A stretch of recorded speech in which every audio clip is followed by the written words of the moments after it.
Gênesis 3, versículo 1.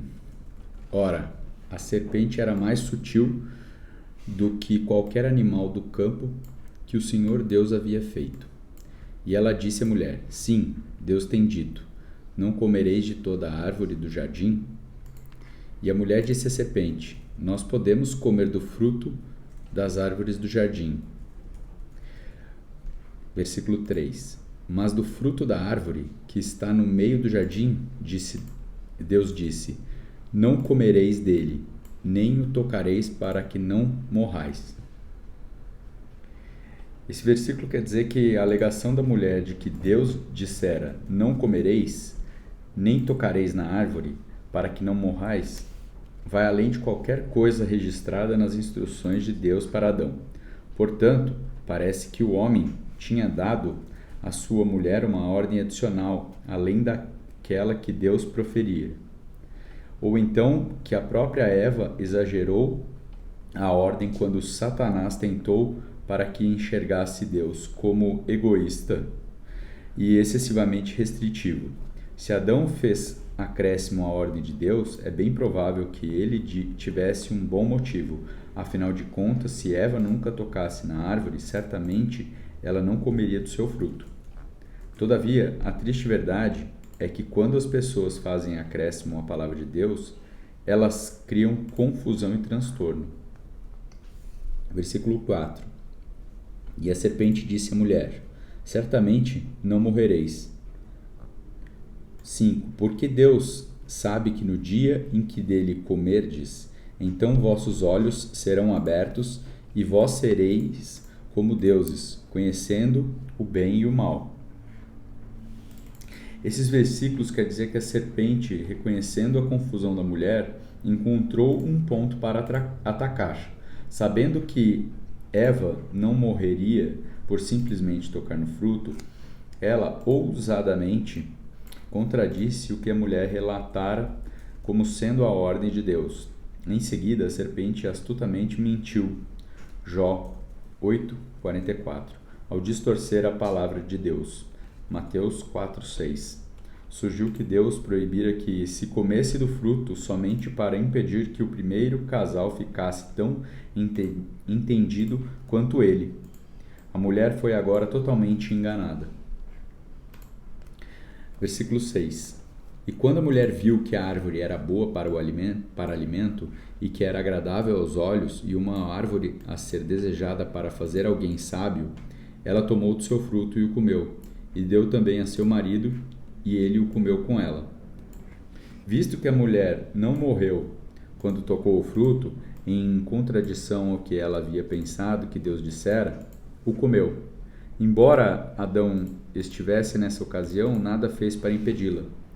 Talvez ele desejasse comer do fruto tanto quanto a mulher, mas temendo as consequências usou sua esposa como cobaia, para certificar que o fruto não causaria morte instantânea. 7. E os olhos de ambos foram abertos, e eles souberam que estavam nus, e cozeram folhas de figo e fizeram para si aventais. Isso quer dizer que, como a serpente havia indicado, os olhos de ambos foram abertos e eles souberam. Mas ao invés de produzir capacidade divina, o conhecimento trouxe apenas um senso de imperfeição humana, medo e vergonha. E eles ouviram a voz do Senhor Deus andando pelo jardim do frescor do dia. E Adão e a sua mulher se esconderam da presença do Senhor Deus entre as árvores do jardim. E o Senhor Deus chamou Adão e lhe disse: Onde tu estás? Isso quer dizer que Deus tomou a iniciativa ao se aproximar da humanidade pecadora. Este padrão, a humanidade peca, e então Deus busca pecadores. Torna-se o tema principal do restante da Bíblia. Sua última expressão é encontrada em Jesus Cristo, que veio buscar e salvar pessoas alienadas de Deus por conta dos seus pecados. Em Cristo, Deus, mais uma vez, andou sobre a terra em busca de pecadores. O Deus onisciente, em benefício do próprio Adão, para encorajá-lo a enfrentar o seu pecado, perguntou ao homem: Onde tu estás? Versículo 10. E ele disse: Eu ouvi a tua voz no jardim e tive medo, porque eu estava nu e me escondi. Esse versículo quer dizer que quando Adão ouviu Deus, teve medo, e em vez de andar com o Eterno, como homem justo de geração, posteriormente o fariam. Adão se escondeu do Senhor. 11. E ele disse: Quem te contou que estavas nu? Tu comeste da árvore do qual eu te ordenei que não comesses? Esse versículo quer dizer que, mediante o uso de suas perguntas diretas, Deus levou Adão à responsabilização por seu pecado. O Eterno não negligencia o pecado, mas ele pode ser delicadamente firme na confrontação do pecado. E 12. E o homem disse: A mulher que tu me destes para estar comigo, ela me deu da árvore e eu comi. 12. Quer dizer que Adão não respondeu às perguntas de Deus. Em vez disso, buscou transferir a culpa do seu pecado primeiro para a mulher e depois para Deus. 13. E o Senhor Deus disse à mulher: O que é isto que tu fizeste? E a mulher disse: A serpente me enganou e eu comi. Esse versículo quer dizer que a mulher passou a culpa para a serpente e admitiu que antes de comer, a serpente a enganou. Versículo 14. E o Deus disse à serpente: Por que tu fizeste isso? Tu és amaldiçoada acima de todo o gado e acima de todo animal do campo. Sobre o teu ventre tu andarás, e pó comerás todos os dias em tua vida. Esse versículo quer dizer que, embora a responsabilização tenha começado com Deus, confrontando Adão, o julgamento começou com a serpente, em razão do papel fundamental da serpente sendo usada por Satanás. Ao trazer ao pecado a experiência humana, ela seria permanentemente destinada à posição de máxima vergonha, debaixo dos pés, tal como reis conquistados eram postos deitados ao chão sob os pés de seus conquistadores. Dessa maneira, agora, a serpente viveria sob os pés da humanidade. Versículo 15. E eu colocarei inimizade entre ti e a mulher, e entre a tua semente e a sua semente. Ela ferirá a tua cabeça, e tu lhes ferirás o calcanhar. A inimizade entre a primeira mulher e a serpente seria passada às futuras gerações. Esse versículo é conhecido na cristandade como proto-evangelho e as primeiras boas novas, enquanto é a primeira predição do evangelho de Jesus Cristo. Usando uma enfática construção hebraica, Deus anunciou aqui que um descendente masculino, semente, um dia daria um golpe fatal na serpente, que significa Satanás. Os escritores do Novo Testamento entenderam que Jesus Cristo cumpriu esta profecia e, em sentido estendido, o Novo Testamento também indica que Deus operaria através da Igreja, aqueles que são habitados pelo Espírito de Cristo, para destruir as obras do diabo.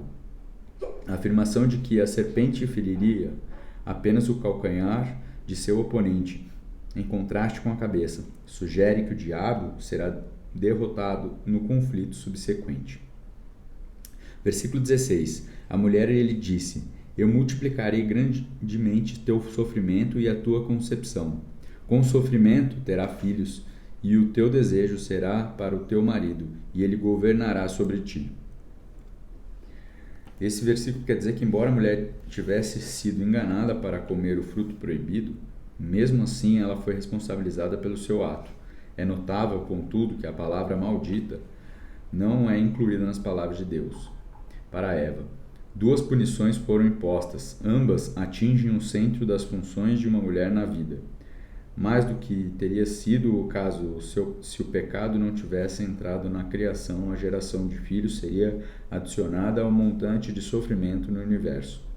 Deus disse: multiplicarei o teu sofrimento e a tua concepção. Não disse que o originaria. O casamento também seria desvirtuado. Apesar do desejo da mulher passar a ser para o seu marido, o pecado também desvirtuaria o plano de Deus para o casamento e criaria desigualdade e subjugação atormentadoras. Esta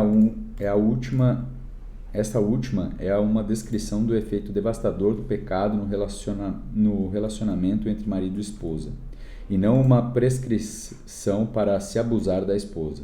O Novo Testamento ensina que o casamento deve refletir relacionamento entre Cristo e a Igreja, e deve ser caracterizado pela compreensão e respeito de um marido por sua esposa.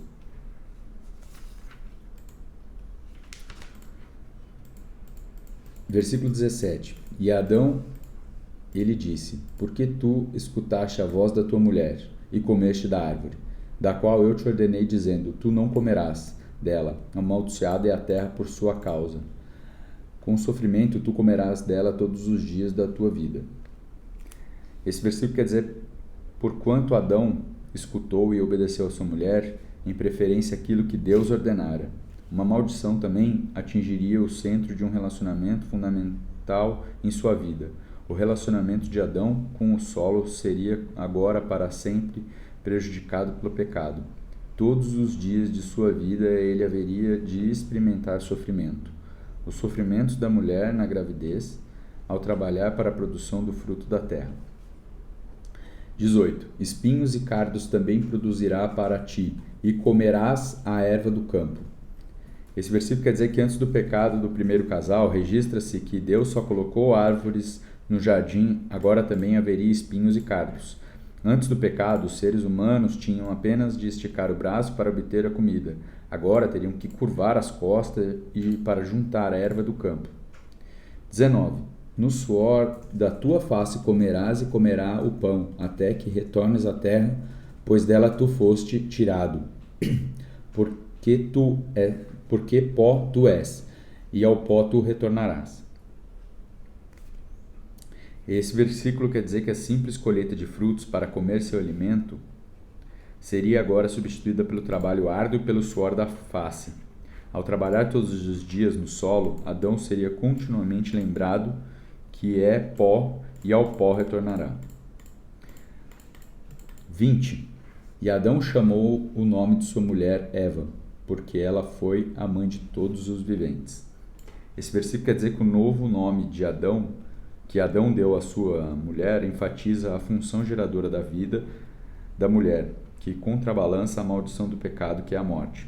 A ordem divina, no entanto, pede uma reciprocidade exibida na liderança servil masculina e na submissão feminina, sendo que ambas estão modeladas no próprio Jesus. 21. Para Adão e também para sua mulher, o Senhor Deus fez vestes de pele e os vestiu.